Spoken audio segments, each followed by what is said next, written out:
these past couple of months, I can tell you seem lighter. I am. I definitely am.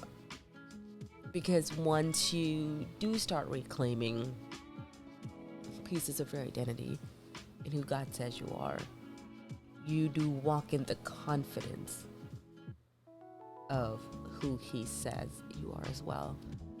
And it's funny, like, you always hear, like, in Christian world, peace that surpasses all understanding, peace that surpasses all understanding. When you know what that peace looks like, you almost be like, oh, that's just going to be there every time when Christ is in it, you know? So about a month ago, like, you know, I prayed that prayer. I was like, God, I need you to give me peace about a situation that I've been pursuing you for a year and a half. And now it's getting to the point of just being like, I need to make a decision. And I was like, and this is the specific type of peace I want you to give me. It was like a fleece moment, right? So here's the thing. If I didn't have my relationship with God, I wouldn't know to ask Him that specific way, right? Because you don't ask strangers specific things. You ask people you're in intimate relationship with specific things. Like a big ask. Right. Yeah. So there was a very specific way I asked Him to give me peace. And as we're walking through the journey, and I was like, and I remember that moment, I'm like, yep, there it is. You know? And now there's a couple of other big ticket items, as I like to call them, that's coming up in our life this year. And anytime I am prone to worry about it, I'm like, nope, specific peace, Lord, specific peace. I was like, because if you call me to this place, to this assignment, then I know you'll give it to me. And that's what I'm going to be looking for. And that only comes from having a relationship. So, I don't know why I started saying all that, but no, you're talking about the benefits of seeing God as Father. Yeah.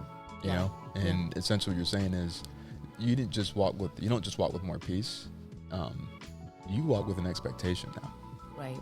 And not out of arrogance. Right. It's not even out of entitlement or out of I deserve. Grab it, right. know, yeah. It's out of this is who you said you are. And so you believe it. Yeah. And I also do think like there's other things that I've done that's helped me along the journey. Like one of it is like I'm very intentional about moving my body. And making sure that I'm outside getting sunlight. Just little things like that. Of course, like over time plays a big picture. But like even today when I was working out, I was just like, man, for the first time in my athletic life, you know, I've been working out since I was like in middle school. I've been in sports since I was in middle school. I've never seen the mind-body correlation till this season. In this season when I'm just like, okay, God, like we're going to rebuild. Like in multiple, like, you know, kind of how I told my counselor, like I've attacked it from here, I've attacked it from here. So now like we're attacking it from multiple, you know, ways. So I'm taking care of myself mentally. I'm taking care of myself physically. And I'm doing a soul care where I actually pause and ponder with God. Whereas before, I just make a decision and just like, I hope God's blessing is on it. And like, I felt the rush to make a decision. Like, if I didn't make a decision, then this opportunity's passed me by. And like, I've just started taking pauses more. I'm just like, well, if this opportunity's for me, it's going to be there. Now, that doesn't mean like I meander the day away. Right. You know, I do my part as well. But yeah, I think like just doing that, just attacking it from every view or every angle has also really helped, you know. Multiple angles, meaning spiritually, physically, and emotionally. Yeah. No, that's good. Yeah. It's interesting we talked about the whole mind body type thing. You know me, I love walks. But part of the reason why I like walks, it's low energy, but it gets me out, you know, of just being where I'm at. And, I just kind of earlier, just talked about how I had this long conversation with the Lord regarding who did you want me to become. The whole thing was in an hour walk. It wasn't me just sitting. No. Now, the Lord also moves in those moments too. Of course. But I've had some of my best epiphanies in moments with the Lord on walks. Yeah. I think there is something to be said. I don't know the science or anything like that behind it, but I don't know. I think there's something to be said. And again, when you think about a relationship, we have some of our best conversations on walks. And when we go to a park or a trail, we have no agenda just to be present with each other. Yeah. And I think there is something to be said, like you're getting your body moving, and I think part of it is because as you're moving your body, you're naturally, physically, literally working out your stressors. Yeah. And because of that, I think there's something to be said. And as you're physically working out those stressors, it positions your mind and your heart to kind of be more receptive to whatever is going on. Something I learned from my old boss, Colonel Lang, who was a child trained psychiatrist.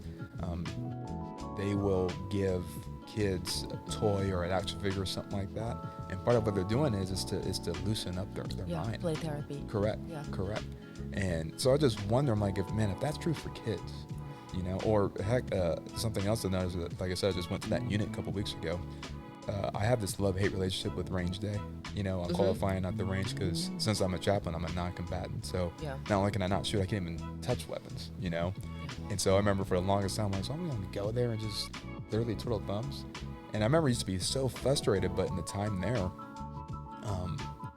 soldiers open up to me in a way that they wouldn't if we were back in the office. There's something about being outdoors. You're doing, in this case, they're being active with their weapons, or the other things I can't help with if we're loading or unloading equipment or loading equipment, anything I can do while I'm being around them, they're just more loose and they're more open. And the things that I hear, which literally led to someone sharing with me how their parent passed away, just because I was there and they're physically up and moving, I was gonna say that's part of the reason why I had a Zen garden in my office at my previous job. Because it is like I just started noticing, like at first when I didn't have it, they would still come but they would like twiddle with things around my office, and I was all like, interesting. So I got a Zen garden, and I noticed people just come sit and they're like just like mindlessly playing. Oh, you're talking about the little sandbox thing. Yes. Okay. Yeah. So and then they're like playing with the sand and building buildings, whatever. And before I know it, like I'm just hearing everything that's going on with their life, and I forgot about that. Yeah, that was one of the main reasons why I was, and in fact I wanted to get a bigger one. But part of the reason why I had a Zen garden / the play sand in my office, because it even works with adults. It's not just kids, like they do. That was the majority of people that was coming to your office, right? But, I mean, kids would come and they would play with it or whatever, and they'll tell me, like, teenagers will tell me like what's going on, and I'm like. But it also worked with adults, And I will say this one last thing before we, wrap up or whatever. I am also very careful about what I feed my soul.